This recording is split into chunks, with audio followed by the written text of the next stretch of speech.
ലോക കിരീടവുമായി തിരികെയെത്തിയ Indian cricket താരങ്ങൾക്ക് ജന്മനാടിന്റെ ഊഷ്മള സ്വീകരണം. പ്രധാനമന്ത്രി നരേന്ദ്രമോദിക്കൊപ്പമായിരുന്നു താരങ്ങളുടെ പ്രഭാത ഭക്ഷണം. വൈകിട്ട് മുംബൈയിൽ BCCIയുടെ നേതൃത്വത്തിൽ വിപുലമായ സ്വീകരണവും ആഘോഷങ്ങളുമാണ് ഒരുക്കിയിരിക്കുന്നത്.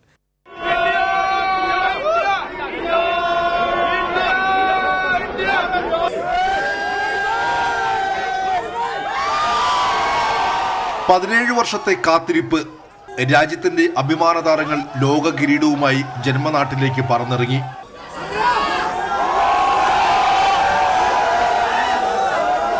പുലർച്ചെ മുതൽ തന്നെ ദില്ലി വിമാനത്താവളത്തിൽ കാത്തുനിന്ന ആരാധകർ ആർപ്പുവിളികളും ആരവങ്ങളുമായാണ് താരങ്ങളെ വരവേറ്റത്. രോഹിത് ശർമ്മയും വിരാട് കോഹ്ലിയും രവീന്ദ്ര ജഡേജയും ഹാർദിക് പാണ്ഡ്യയും സൂര്യകുമാർ യാദവും സഞ്ജു വി സാംസണും അടങ്ങുന്ന ഇന്ത്യൻ താരങ്ങൾ വിമാനത്താവളത്തിൽ നിന്നും സ്വകാര്യ ഹോട്ടലിലേക്ക് പോയ ബസിനു ചുറ്റും ആരാധകർ തടിച്ചുകൂടി. രാഹുൽ ദ്രാവിഡിന്റെ പ്ലക്കാർഡുകൾ ഉയർത്തിയും വിരാട് കോഹ്ലിയെയും ഇന്ത്യൻ ടീമിനെയും ശരീരത്തിൽ ടാറ്റുപതിപ്പിച്ചും ക്രിക്കറ്റ് ജേഴ്സി അണിഞ്ഞും ആരാധകർ എത്തിയതോടെ വിമാനത്താവളം ഒരു ക്രിക്കറ്റ് സ്റ്റേഡിയത്തിന് സമാനമായി മാറി.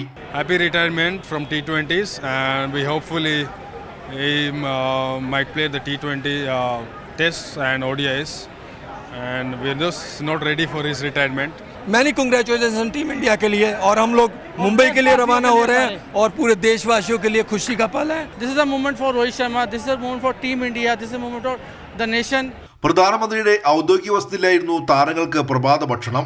കിരീട ജേതാക്കളെ നരേന്ദ്രമോദി അഭിനന്ദിച്ചു. ലോക കിരീടവുമായി വിമാനത്തിനുള്ളിൽ നൃത്തം വെച്ച രോഹിത് ശർമ്മ ദില്ലിയിലെ ഹോട്ടലിലേക്ക് പോകുന്നതിനിടയിലും വാദ്യോപകരണങ്ങളുടെ അകമ്പടിയോടെ നൃത്തം തുടർന്നു. വൈകിട്ട് മുംബൈയിലാണ് BCCIയുടെ നേതൃത്വത്തിൽ ആഘോഷ പരിപാടികൾ. ട്രോഫിയുമായി താരങ്ങൾ മുംബൈ നഗരത്തിൽ റോഡ് ഷോ നടത്തും. വാങ്കഡെ സ്റ്റേഡിയത്തിലാണ് BCCI സ്വീകരണ പരിപാടി ഒരുക്കിയിട്ടുള്ളത്. ലോകം കീഴടക്കിയ താരരാജാക്കന്മാർക്ക് ഊഷ്മോജ്വലമായ സ്വീകരണമാണ് ദില്ലി വിമാനത്താവളത്തിൽ നൽകിയത്. ക്യാമറമാൻ സഞ്ജയ് കശ്യപിനൊപ്പം CB ജോസഫ്, കൈരളി ന്യൂസ്.